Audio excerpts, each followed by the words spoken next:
السلام علیکم ناظرین، میں رئیس اعظم حیدری کولکتہ سے حضرت عبداللہ بن حسن اخلاق پیش کر رہا ہوں، سماعت فرمائیں گے۔ حضرت عبداللہ بن عمر رضی اللہ تعالیٰ عنہ سے روایت ہے کہ ایک صاحب نبی کریم صلی اللہ علیہ وسلم کی خدمت میں حاضر ہوئے اور عرض کیا، یا رسول اللہ، میں اپنے خادم کی غلطی کو کتنی مرتبہ معاف کروں؟ آپ خاموش رہے۔ انہوں نے پھر وہی عرض کی، یا رسول اللہ، میں اپنے خادم کو کتنی مرتبہ معاف کروں؟ آپ صلی اللہ علیہ وسلم نے ارشاد فرمایا، روزانہ 70 مرتبہ۔ ترمذی۔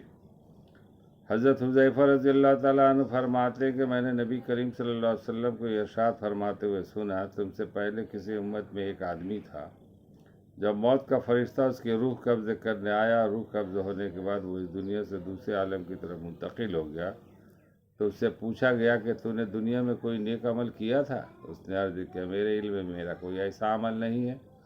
اس سے کہا گیا کہ اپنی زندگی پر نظر ڈال اور غور کر۔ اس نے پھر عرض کیا، میرے علم میں میرا کوئی ایسا عمل نہیں ہے سوائے اس کے کہ میں دنیا میں لوگوں کے ساتھ خرید و فروخت اور لین دین کا معاملہ کیا کرتا تھا، جس میں دولت مند کو مہلت دیتا تھا اور تنگ دستوں کو معاف کر دیتا تھا، تو اللہ تعالیٰ نے اس شخص کو جنت میں داخل فرما دیا۔ بخاری۔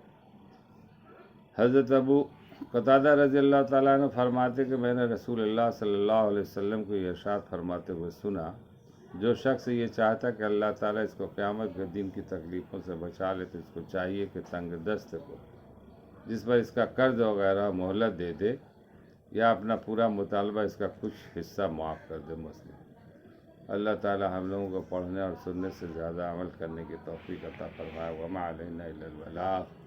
شاید کہ اتر جائے تیرے دل میں میری بات۔ اے اللہ، ہم لوگوں کو اس طرح سے جو ہے نا رفع افضل کا معاملہ کرنے والا بنائے، معاف کرنے والا، قرض لے کو مہلت دینے والا بنا دے اللہ تعالیٰ۔